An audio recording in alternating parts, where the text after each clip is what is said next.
ইহুদির পক্ষে ফয়সালা দিয়েছেন। এখানে কোনো দলবাজি ছিল, সহমতি ছিল, আসলে ফয়সালা দিয়েছেন কার পক্ষে?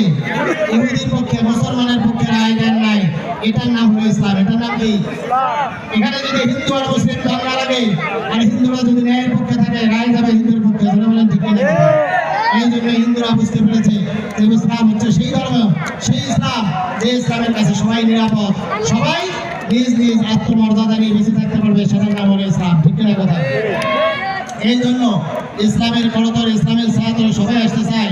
আমরা যদি ইসলামের ছায়াতলে সবাইকে নিয়ে এসে আমরা যদি দায়িত্ব পালন করতে পারি, তাহলে আমরা ইসলাম কায়েম করতে পারবো। ঠিক কিনা কথা? পারবো তো আমরা ইনশাআল্লাহ? এবারের সংগ্রাম কোরআনের আইন প্রতিষ্ঠার সংগ্রাম।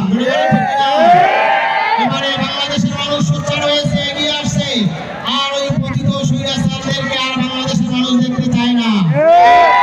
এখন আমাদের দুর্ভাগ্য হলো বাংলাদেশের কিছু কিছু রাজনৈতিক ব্যক্তিত্ব ওই পতিত স্বৈরাচারদের ফিরিয়ে আনার জন্য আবার ভাঙা কান্না শুরু করেছে। ঠিক না?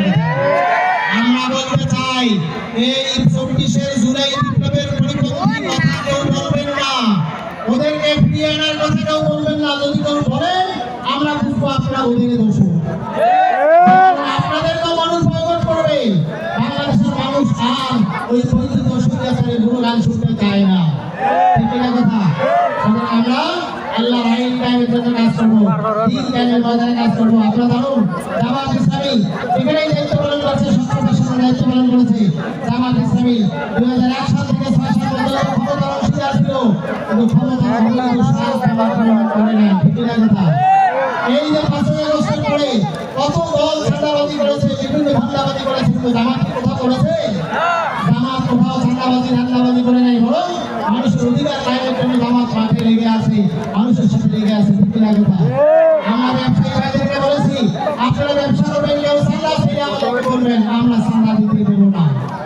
তার কারণ চাঁদাবাজিকে আমরা দমা দিয়েছি, আমরা ভারত চড়াই দিয়েছি, আবার কিছু চাঁদা। ঠিক না কথা?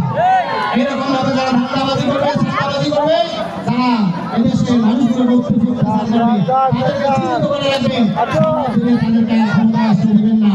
আপনি আল্লাহর দিন কায়েমের ময়দানে আল্লাহর আইন শাসন এবং কোরআনের আইন প্রতিষ্ঠার জন্য যারা কাজ করবে, তাদের জন্য আপনাদের ভূমিকা রাখতে হবে, তাদের পক্ষে কাজ করতে হবে এবং তাদেরকে ক্ষমতায় এনে আপনাদের সকলকে নিরাপত্তার জায়গায় চলে আসতে হবে।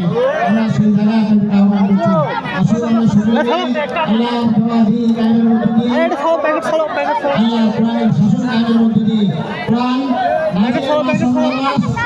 কায়েমের প্রথম সংগ্রাম, কোরআন চূড়ান্ত বিজয় মাসে, কোরআনের মাসে আসুন আমরা কোরআন পড়বো, কোরআন বুঝে পড়বো, কোরআন পড়বো, কোরআন বুঝে পড়বো এবং কোরআনের আইন কায়েমের জন্য সবাই ভূমিকা রাখবো। সবাই কোরআনের আইন যদি কায়েম হয়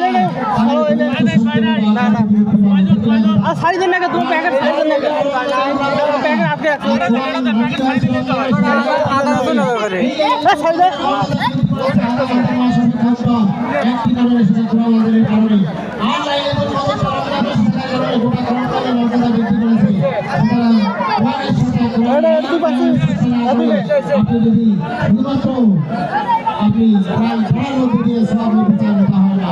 সম্মানিত ভাইরা, বলতে চাই, রাসূল সাল্লাল্লাহু আলাইহি ওয়াসাল্লাম বলেছেন, যে ব্যক্তি ঈমান এবং ইহসানের সাথে দিনের বেলা রোজা রাখে, রাত্রিবেলা কিয়াম পালন করবে, রাতের ইবাদতগুলো করবে, এভাবে ঈমান দ্বারা সিয়াম এবং কিয়াম পালন করবে, রাসূল বলেছেন ঈদের দিন সে নিষ্পাপ প্রস্তাবের মায়ের পাঠ থেকে জন্মগ্রহণ করবে। সুবহানাল্লাহ।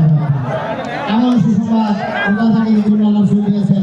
সুতরাং আসুন আমরা রোজা রাখি, আমাদের চরিত্রের পরিবর্তন নিয়ে আমরা আমাদের নৈতিকতা